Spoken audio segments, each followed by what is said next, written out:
avec une foule de déchaînements physiques, agressifs, divers. Donc, forcément, la scène de crime est chaotique. Elle reflète à la fois le bordel, la lutte, un peu comme une tornade est passée dans la pièce. Oui. Des preuves de torture? Non, puisque la torture, par définition, c'est le sadisme aggravé. Et le sadisme, c'est organisé, comme vous savez. C'est tout ce qu'on fait avant le crime, lorsqu'on est organisé. Donc, la torture, c'est le top du top de l'organisation, le top du top du sadisme, en quelque sorte. Donc, de ce fait, c'est tout le contraire de l'inorganisé, c'est pour ça qu'on retrouve quoi? Le corps est déplacé. Non, pourquoi? Pourquoi? Parce que scène de crime unique. Ah, là, tu me plais. Ensuite, il y a quoi? Victime spécifique. Non. Pourquoi? Victime d'opportunité. Nora, tu es la prochaine sur la liste. Ensuite, scène... non, arme retrouvée sur la scène du crime. Oui, pourquoi? Attends. Dépêche-toi. C'est Nikita, pas Nora. Vite. Nikita. Pourquoi il laisse l'arme sur la scène du crime? Parce qu'il est inorganisé. Et pourquoi l'inorganisé fait ça? Parce qu'il a utilisé sur À droite. Scène non contrôlée. Eh bien oui. Et quand ils sont de contrôler, ça veut dire quoi? C'est que l'individu, il utilise quoi comme arme? Il utilise quoi comme arme d'abord? Mais lui d'abord! C'est tout ce qu'il porte à portée de main qui tient à portée de main. Tu comprends? C'est qu'il utilise d'abord les mains, la tête, son corps, les pieds, tout ce qu'il veut, parce qu'il a une pulsion. Donc il n'a pas à penser à dire tiens, pour tuer cette personne, je vais prendre un revolver que je vais acheter chez quelque part et le mettre des munitions. Vous voyez, pas du tout ça. Il arrive et dit quoi, toi? Voilà. Donc vous savez que d'abord les armes d'opportunité, son corps. Et bien sûr tout ce qui est à portée de main. Et donc il laisse ça dans son défouloir, il va tuer personne. Il va dire ah, elle est morte, ça y est, je peux partir. Et donc il y a souvent le. Voilà, ce qu'il a utilisé en tout cas pour massacrer la personne, soit un caillou, un couteau, une fourchette, n'importe quoi, une arme par destination, même un objet dans l'environnement proche du corps, le plus souvent. Pris comme arme de crime. Ensuite, il y a quoi? Donc, victime relationnelle, non. C'est-à-dire qu'il fait partie de ses relations. Bon, ça, c'est attendu chez un tueur en série, mais justement, il y a des catégories telles que celle du confort, où c'est le cas. Il y a un petit S là qui arrive dans les catégories, si vous suivez la ligne 1, les critères horizontaux. Victime connue. Oui. Oui. Victime connue. Ça veut dire quoi? Non. Merci beaucoup. Victime connue. Nora. Merci beaucoup. Oui, il la connaît, c'est-à-dire imaginons qu'il soit dans son voisinage, il l'a déjà vue au moins dans la rue, il l'a déjà croisée, il a déjà un petit peu parlé avec elle, voilà, mais sans plus. Une connaissance. Voilà. Et donc oui, parce que l'inorganisé, c'est un promeneur, c'est un marcheur, c'est quelqu'un qui reste souvent dans sa zone de confort, mais très proche, quoi. Donc il se balade un peu, mais pas tant que ça. Et donc au moment où il voit, il est souvent à croiser les mêmes personnes, puisqu'il reste dans la même zone. C'est une connaissance de vue. Voilà, on va plutôt dire ça comme ça. En tout cas, ça part comme ça. Aberration sexuelle. Non. C'est pas quelqu'un qui s'intéresse justement à des actes sexuels antémortem, périmortem, postmortem, aberrants, c'est-à-dire absurdes, d'une grande perversité, d'une grande paraphilie. Du style utiliser son caca pour avoir des relations sexuelles, utiliser des fourmis pour avoir une gratification sexuelle, utiliser donc, c'est quoi, de la crème chantilly pour lécher son cadavre, des choses aussi crues que ça encore une fois. Ok? Puis, arme de torture. Bah non, puisqu'il ne torture pas, donc il n'y a pas de raison d'avoir des armes avec lui. Il étrangle la victime. Non. Il aurait pu. Notez bien que l'étranglement, surtout à main nue, est souvent le fait de criminels jeunes et ayant un facteur personnel très fort avec sa victime. Donc en gros, il veut s'en prendre très physiquement à une personne qu'il connaît et pour laquelle il a des sentiments. Et avec la maturité, Voilà. la maturité, ce qui Voilà. passe pas au Donc, milieu. Effectivement, le fait qu'il ne connaît pas beaucoup sa victime par relationnel, qui fait qu'il y a peu probablement un étranglement, je reconnais. Mais quand même, s'il y a un défouloir inorganisé, ça peut prendre éventuellement des allures de strangulation, de cas échéant. Ou, plus subtil, une victime par procuration. C'est-à-dire qu'il tue, serve à inorganisé, visionnaire, une personne qu'il ne connaît pas, mais qui ressemble à une personne qu'il est, et là, l'étranglement se justifie. Ça, oui. Et avec la maturité, est-ce qu'il ne passe pas oublier la strangulation oubliée? Pas le visionnaire. C'est très rare. Est-ce qu'il y a eu une pénétration donc, par le pénis? C'est un grand point d'interrogation, vous voyez, donc, parce que ce n'est pas du tout son style. Le visionnaire, c'est par définition quelqu'un qui a des éléments nécrophiles ou d'incompétence sexuelle. C'était ça, le 5e critère du FBI. Vous vous souvenez? Compétence sexuelle et incompétence sexuelle, n'est-ce pas, Nora?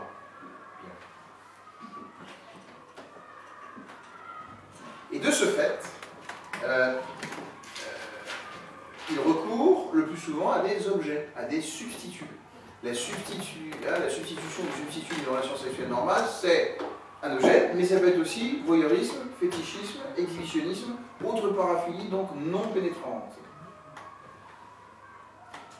Nécrophilie, c'est le plus gros de l'histoire. Il passe un temps considérable sur le cadavre, donc post-mortem par définition, et donc aime le cadavre.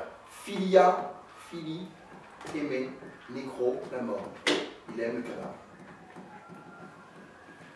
Et bien sûr, on a le plus souvent affaire à un homme. Ça t'est deux. Mais c'est vrai. Mais il y a des gens qui sont quand même. N'est-ce pas, monsieur Barache? Vous êtes tranquille? Bien. Vous avez eu un doute tout d'un coup? Non? Deuxième catégorie. Alors, on va prendre l'extrême. Power control. Power control. Pouvoir contrôle. Donc, c'est le maximum de l'organiser, tout simplement. Il est, vous voyez, à l'autre bout de la chaîne. Et donc, il correspond en gros aux critères de compétence sexuelle, contrôle de la scène du crime, scène de crime multiple, sadisme et sélection de sa victime. Et il tire la jouissance justement du contrôle de la victime, plus que sexuelle, comme vous disiez avant. Voilà. Lui, il peut jouer avec, hein. C'est Voilà. pas un souci. Non, lui, il peut jouer avec. Alors, scène de crime contrôlée, oui. Overkill, non. Il n'a pas envie, effectivement, il n'y a pas de défouloir, il n'y a pas d'escalade criminelle. Scène de crime chaotique, non, par définition. Est-ce qu'il y a des preuves de torture? Jamais. Oui, non. Pourquoi? Parce qu'il désire la maîtriser. Et puis surtout, il prend Du plaisir.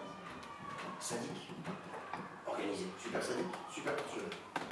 Le pays prend son preuve de torture. Est-ce que le corps a été déplacé? Oui. Pourquoi?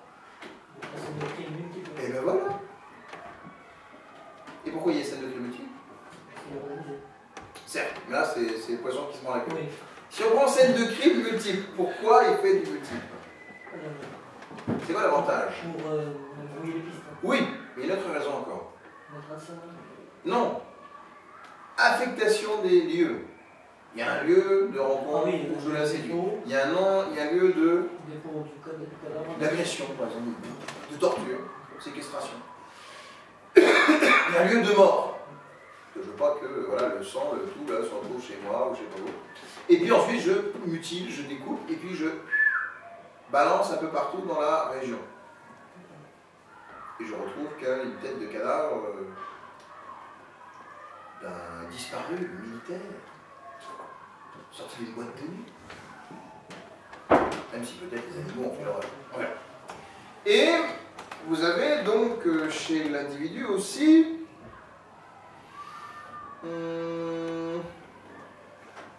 victime spécifique. Oui, elle correspond à des critères spécifiques, physiques, psychologiques, comportementaux, spirituels éventuellement.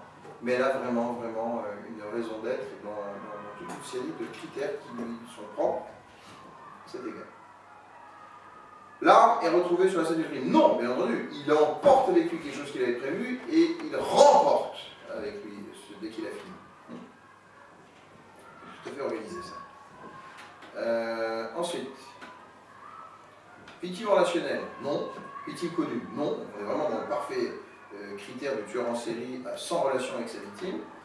Sexe aberrant, oui, parce qu'il aime faire du mal à sa victime et explorer, expérimenter, extérioriser sexe partout. Lui, il aime vraiment prendre son temps. Il me fait penser, de ce point de vue-là, à l'affaire du Dahlia Noir. Cette pauvre Elizabeth Short, qui s'était fait, dans les années 60, 57-60, massacrée et puis découpée. Mais il y a eu une part très importante de viol antémortem. Jusqu'à ce post-mortem aussi, il en vient à barrer, tel un morpion, des scarifications donc en quadrillage de son sexe. Non, il y a eu pur sadisme, effectivement. Ensuite, armes de torture. Oui, évidemment, puisqu'il faut de la torture, il y a une arme qui va avec. Il étrangle la victime, oui, en tout cas c'est partie du panel du sadisme potentiel. Pénétration par le pénis, oui, parce que bien entendu la compétence sexuelle fait partie de ces catégories claires. Pénétration par objet, non, bien que ça peut éventuellement faire partie, mais de manière contrôlée dans ce cas-là, des expérimentations sexuelles aberrantes, antémortem, donc sadiques. Nécrophile, oui, alors c'est là où ça devient intéressant, c'est le type qui cumule à la fois le sadisme et la nécrophilie. Mais c'est une nécrophilie contrôlée, c'est ça que je veux vous dire. Il en est arrivé à un tel niveau de contrôle et de puissance sur sa victime qu'il en vient à faire la nécrophilie non inorganisée.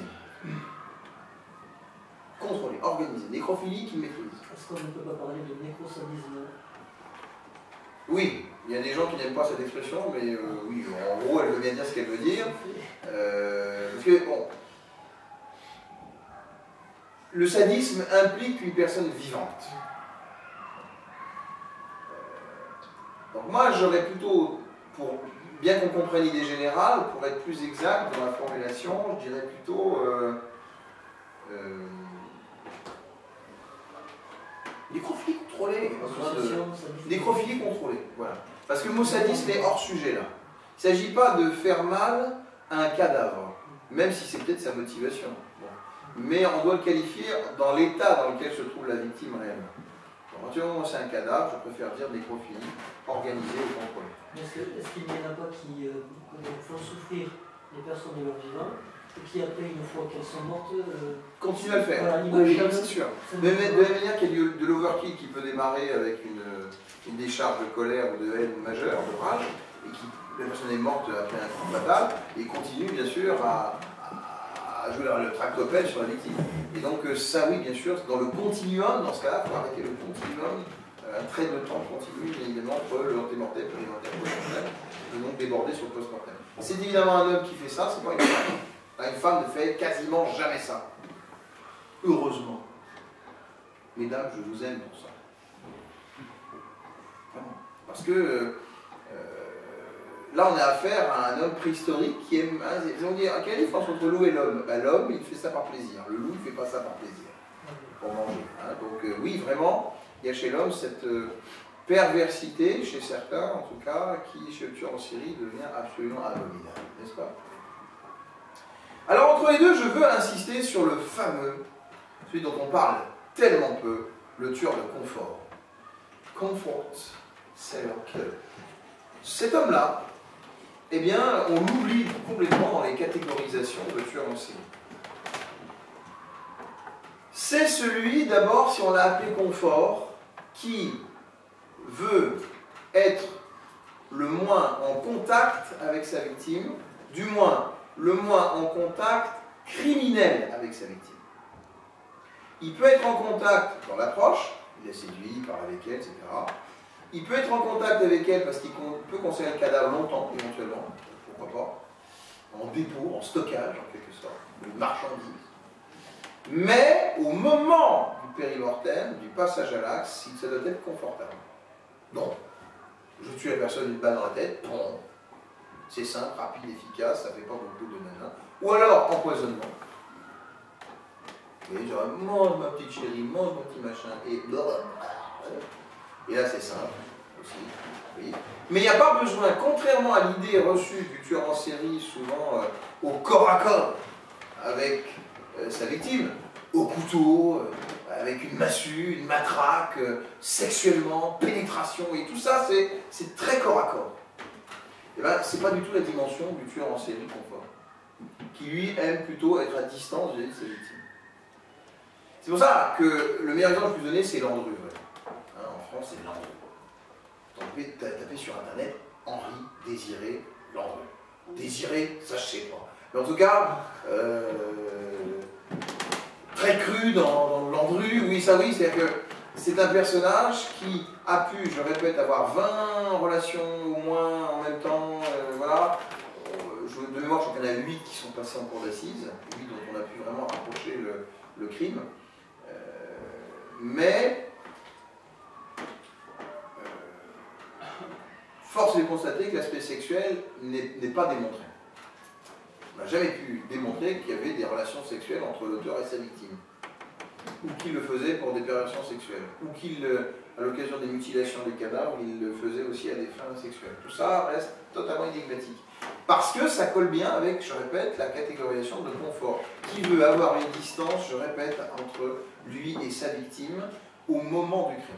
Donc c'est pas du tout celui qui va, comme Guy Georges, prendre son pied intégral à violer en même temps qu'il tue sa victime. Il tue et donnera le coup fatal, comme il dit bien avec Guy Georges, au moment où il a son éjaculation sexuelle. Donc les deux ne sont pas ici synchronisés, cumulés, consubstantiels chez un tueur de confort. Ça va?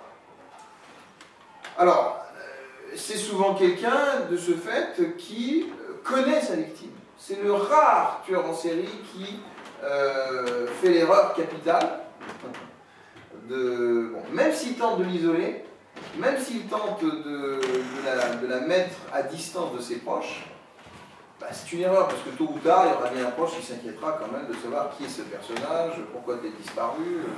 Bon, voilà. Mais il a quand même réussi à en tuer au moins une petite dizaine. Alors, selon les critères, maintenant, scène de crime contrôlée, oui. Donc lui, Landru, il allait dans ces villas de Vernouillet et de Gambet, donc en province de Paris, pour, alors, villa louée de mémoire, je ne crois pas qu'il les ait achetées. Mais il utilisait effectivement ces lieux pour, comme une espèce de villa des amoureux. Voilà, il disait, voilà, on va venir ensemble, voilà, on va se marier, ici tu vivras très clairement, je m'occuperai bien de toi, tu seras la plus belle, la plus chérie, la plus adorable, et donc tu n'as rien à te soucier, blablabla, blablabla. Et donc, ce qui est intéressant de voir chez Landru, c'est qu'il y avait toujours un billet de train aller, non, pardon, 2 billets de train aller, mais qu'il n'y avait qu'un seul billet de retour. On se demande bien pourquoi. Bon. Et donc là, ça signait l'organisation, la préméditation, évidemment, chez le personnage. Et donc, de manière tout aussi organisée, ben, on pense qu'il les empoisonnait, en fait. On n'a jamais retrouvé d'autres éléments, voilà, d'autres modes opératoires patents. Et ensuite, donc, il les mutilait jusqu'à faire cramer tout le cadavre, incinéré dans le four crématoire donc, de la villa en question. Et puis après, il éparpillait les traces, les restes en tout cas, dans le jardin. C'est intéressant, c'est-à-dire que lorsque la deuxième venait, la troisième venait, en fait, elle marchait sur les restes cadavériques en rentrant dans la maison avant elle-même de se faire cramer. Overkill, non, il se moque complètement de l'overkill, justement, il veut que ce soit simple, rapide, efficace. Scène de crime chaotique, pas du tout, encore une fois, simple, efficace. Preuve de torture, pas du tout, il ne veut pas prendre de temps avec elle, il veut que ce soit exécution, c'est une exécution rapide, simple. Est-ce que le corps a été déplacé? Non, tout se passe justement au même endroit, ça c'est capital. La personne sera mise dans un endroit, tuée dans un endroit, déposée au même endroit. Pas de déplacement. C'est un des rares justement organisés qui a fait une scène de crime unique. Ça c'est vraiment à noter. Alors même si bien sûr il est allé la chercher à Paris et qu'il l'a isolée à Gambet ou à Vernouillet, ça reste quand même globalement une scène de crime unique à l'arrivée. Bon, ensuite il y a quoi? L'arme est sur... non, est-ce que c'est une victime spécifique? Ah oui, Parce qu'il fallait qu'elle corresponde à des critères d'argent, il fallait qu'elle se laisse aller au mariage, il fallait qu'elle ait peu de relations sociales, parce que peu de personnes effectivement s'intéresseront à sa disparition après. Il fallait qu'elle soit aussi une femme relativement âgée, pour espérer effectivement qu'un homme, même peut-être vigoureux, mais enfin, qui n'était pas un Apollon quand même, Landru, puisse marcher dans le manège, etc., etc. Victime relationnelle, oui, donc là très relationnelle, puisqu'il y avait bien plusieurs mois, parfois plus, de séduction, voilà, de mise au pas.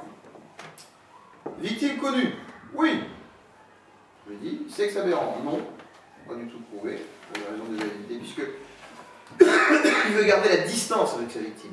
Est-ce qu'il y a une arme de torture? Non, puisqu'il ne veut pas passer de temps avec sa victime antémortelle. Est-ce qu'il étrangle sa victime? Non, parce qu'il ne veut pas de contact avec elle. Est-ce qu'il y a donc une pénétration avec sa victime? Généralement pas. Alors ça, c'est l'inconnu, véritable. Peut-être qu'il a fait l'amour avec certaines parce que vraiment elle le voulait, hein, parce que le mariage l'impliquait. Parce qu'on ne voit pas effectivement donc, un mariage sans consommation, comme dirait le code civil. Quel affreux mot. Et donc la nécrophilie qui s'ensuit, non. Parce que lui, il veut absolument de nouveau que ça évite et qu'il n'ait pas de contact avec sa victime. Vous voyez, donc tout est clair, tout est vraiment justifié par cette histoire de confort. Et là, on dit que c'est souvent une femme qui fait ça. Ah, c'est pour ça.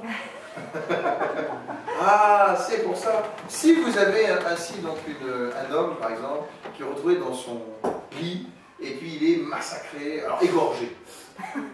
Un coup fatal, donc un coup de poing, voilà, un fusil même dans le ciblot. Ou si vous avez un empoisonnement, évidemment, c'est une femme. Voilà. Plus c'est attaque éclair, plus ça va vite, plus c'est distancé de sa victime, plus c'est une femme. Mais il existe effectivement des hommes forts féminins.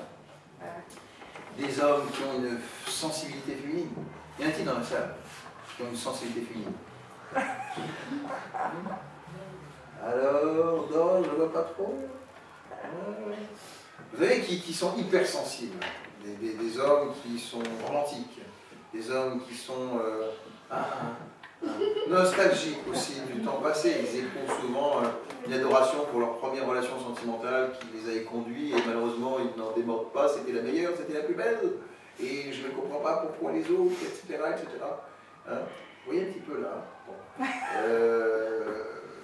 Oui, il existe des hommes comme ça. Donc j'ai vu qu'il y ait une dimension un peu plus efféminée du personnage, quel qu'en soit le bord, pour qu'on puisse parfois en rapprocher cette catégorisation de ce type d'homme aussi. Ou parce qu'il y a aussi dans ce type de personnalité qui veut s'identifier à la victime et que c'est une femme. Oui, parce que lui n'aimait pas. Il faut un lien féminin. Il y a ça. C'est dans la personnalité, c'est dans l'affinité, c'est dans l'identité, ça peut être pour plein de choses, des relations. Voilà, bon, on peut réfléchir aussi à l'homosexualité, d'une certaine manière, plein de choses comme ça aussi. Bon, alors, j'en viens quand même aux missions.